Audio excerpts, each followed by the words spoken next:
Environnement, c'est une association de loi 1901. Elle a pour vocation l'insertion socio-professionnelle, donc c'est des personnes éloignées de l'emploi qui pour certains, ça fait 10 ans qu'ils n'ont pas trouvé de travail, donc c'est leur remettre un pied à l'étrier. Et en même temps, on fait de la gestion des milieux naturels, donc ça sert comme support pour les salariés qui travaillent chez nous. Le deuxième support, c'est tout ce qui est jardinage, jardinage biologique bien entendu, pour le côté naturel.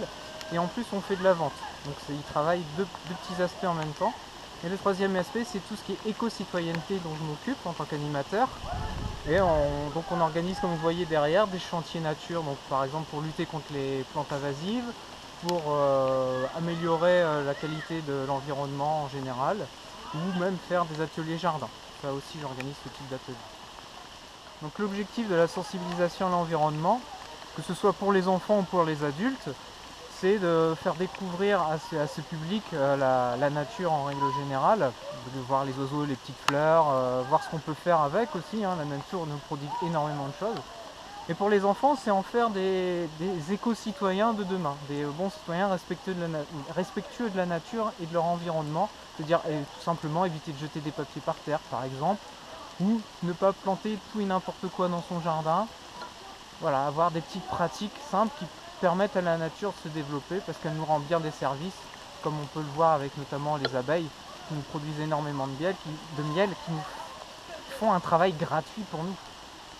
Comme le fait de produire des fruits, les arbres font ça gratuitement pour nous. C'est quand même très important pour l'humanité.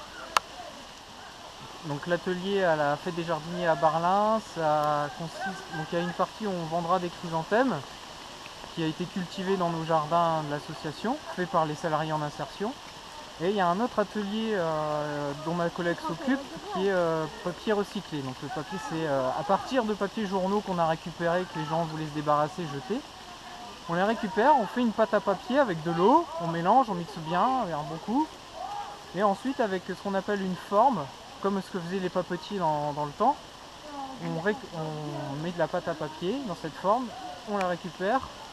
On a notre forme de feuille, ou si on veut un rond, un cercle, tout ce qu'on souhaite, un carré, on lui donne cette forme à la feuille.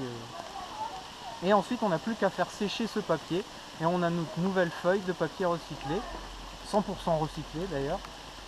Et ensuite, on peut écrire dessus, on peut coller des feuilles pour faire un herbier si on le souhaite, on peut imaginer plein de choses. On peut même, au moment où on fait la pâte à papier, mettre des petites pétales de fleurs à la bonne saison, pour que elle soit imprégnée à l'intérieur de cette feuille de papier recyclé.